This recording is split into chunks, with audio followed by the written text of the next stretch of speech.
Hey guys, have you ever wondered how to get that elusive wow factor in college admissions that can get you into schools with insane admit rates like 4.2%? If so, in this video, I'm going to talk about 7 categories of wow factors and give you guys some examples of what kind of activities push you over the edge at like really, really elite universities.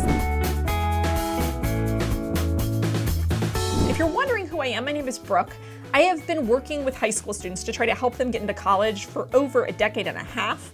I've scored perfectly on the SAT and ACT as an adult. I've created an online course for both the ACT and the SAT that's video-based. You can check that out at SupertutorTV.com if you're prepping for either of those tests. We've had students on both courses score up to the 99th percentile on both of those exams. In terms of comprehensive standalone courses, we, I think, are one of the only ones in the market that actually has real HD video that will help teach you stuff instead of just slides with disembodied voices. So if you like engaging video, it could be a great way for you to get a score as awesome as you are. So definitely check that out. And if you want something totally free, subscribe to our mailing list. SupertutorTV.com/subscribe will keep you in the know of any videos that we have coming out, any deals that we have, as well as any tips that we think might help you in your college journey. So check that out. Also plug into us. We're on Instagram, SupertutorTV, and Facebook/SupertutorTV. If you haven't already, please subscribe to our channel. All you have to do, click subscribe below this video. And thank you guys who already subscribed, because we just hit 150K subscribers, which is super awesome.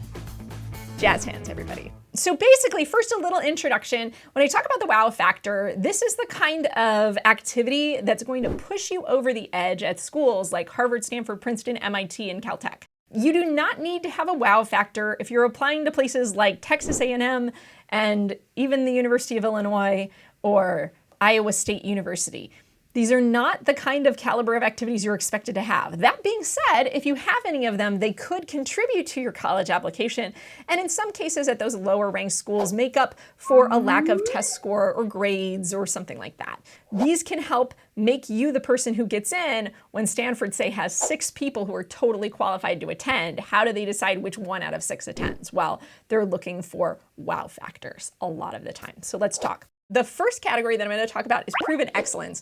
This is kind of the most straightforward of the wow factor categories. What it means is that you are basically the best in the world at something or the best in your world at something. For most top colleges, meaning like top 10 colleges, I want to see you basically be the best at something in your state is usually about the level that I want to see. Maybe second if you're in a really competitive state like California or New York or something like that. Or I want to see you be the best in your school at several things. What are some examples? You could be the best first baseman in baseball in California. You could be the #1 bassoon player in New York City. For me, I think if I had a wow factor, I was the top piccolo player in the state of Kansas. Random, yes. It's easier to be really good at something random than really good at something that's typical. Even being the best at your high school sometimes can be enough of an accomplishment, but it just kind of depends on all the other factors you have going for you. On the other end of the spectrum, a synchronized swimmer who's competed in the Olympics, right? You could be the winner of the Scripps Spelling Bee. If you're on the end of like Olympian and Scripps Spelling Bee winner, like obviously that's going to give you a little bit more clout than some of these other categories, right? That's putting you probably in the category of recruitable athlete. And then you can even have like lower scores and lower GPA and like all of that awesome stuff. With those other things, these wow factors, they're just going to get you in. Like just getting in is really hard when 95% of the time people don't get in. Probably at least a third of people who apply to places like Harvard and Stanford have the numbers. And so that's why like these wow factors kind of come into play. Okay, let's talk number 2. Number 2 is original projects. Now I know that being the best in the world or the best in your state at something can be really hard, but this next category isn't nearly as hard, and I've totally seen it help students get into college without that other stuff. Now, when it comes to original projects, I like to see things that aren't necessarily formal activities, but show an incredible amount of creativity or maybe entrepreneurship. They show that you're a self-starter, that you just get out there and do things, that you don't need prompting from anyone else to create something or to do something. Some examples of original projects that I've had students do or people who've worked for us do. I've had people who build robots. I've had people create prototypes of inventions that they have going. I know in my other videos I've talked about, I had a student several years ago who got into a top 10 university that has like under 10% admit rate. And she had written an essay about how she had done this data crunching. She basically taught herself how to data crunch and was taking Twitter data that's publicly available and was tracing epidemiological trends. So you know how like Google will predict the flu by looking at what kind of searches came through Google? She was taking Twitter data, which is publicly available, and trying to see if she could get curves to match the Google curves and just teaching herself like data crunching and statistics methods with MATLAB in her spare time for fun. No big deal. So that's an example of the kind of project that you could do if you were going to do an original project. If you're somebody who's not a scientist, it could be writing a novel or writing a play and then producing that play, creating a documentary film that goes to film festivals. It could be something like that as well if you're not like a technical person. My third category is adulting. Now, when I talk about adulting, I don't just mean paying bills and taxes and things like that that are totally adulting. I mean doing things that ambitious adults would do, but it's very uncommon for teenagers to do. Now, one caveat with this, in my adulting category of wow factors, I don't recommend that you do sort of the kind of jobs that teenagers often do, even though they might be considered adulting in the sense that they're a job. Tutoring, pet sitting, lawn mowing, anything that's actually kind of teenage typical, even if you turn it into a business, it's not going to be the most impressive because it almost makes it seem as if like, oh, like you have a career-oriented job already going, or you're already career-oriented in something that has nothing to do with academics. And so it doesn't really bridge to the academic narrative as well. I don't mean omit them from your package of activities, but put them toward the bottom if you have that kind of activity that you've done. And I wouldn't necessarily put it as the wow factor. So let's talk about activities that are kind of the caliber that would get you a little bit of a wow factor. One would be like founding a startup that's actually meeting with investors and was formed through some sort of channel with traction. For example, Y Combinator, I think, has a high school startup program. MIT has like this launch program, I think, that works with high school students. Writing articles for newspapers that actually get published, being a teen reporter or something like that. That's the kind of job, like, I don't expect you to be writing for, you know, the Washington Post, but maybe you're their teen reporter or even your local newspaper. Like if you can get articles published or basically work for your local newspaper as a freelance reporter, that's pretty awesome. Creating your own successful Etsy store. Maybe you created like something like that, or maybe you created a successful web forum for video gaming or something, and now it has like 100,000 people. Getting your name on medical papers or research. Now this one can be a little dodgy. Sometimes it's impressive and other times it's like, oh wait, that's your dad's last name. Not as impressive. And I would also say with international students, getting your names on papers is less impressive because I find that a lot of international students do this whole research thing, especially from Asia. So then it becomes less original somehow. And I apologize if you're in that category and you're like, but I was doing research and I thought it was really awesome.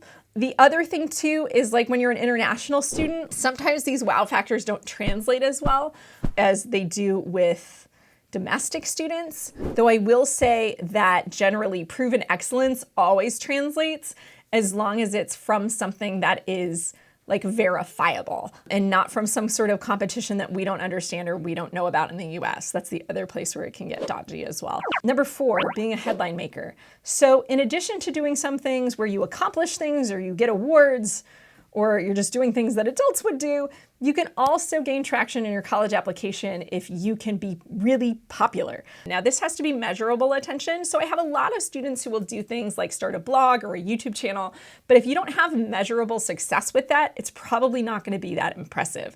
If you can get a lot of numbers behind you though, that's going to be more impressive. Generally, in terms of numbers, I want to see probably at least 10,000 people subscribing or engaging. Better yet would be like 100,000. So if you have like 100,000 followers on your social media account or on your YouTube channel or whatever that you've created, that's going to be a lot more impressive. The other thing you can do is anything that you can get press coverage of, or you can bring people together or bring together thousands of people somehow for some sort of event. If Ellen is inviting you on her show because you are so awesome and interesting and you are drawing crowds, that's the kind of whatever you've done to do that is probably going to be a wow factor on your college application. This is how David Hogue got into Harvard with a 1270, if you're wondering, that he basically had a viral level of attention that he was able to swirl around himself after being in the wrong place at the right time. We talk about that in our other video on him. If you're wondering who he is or more about that, you can check out that video.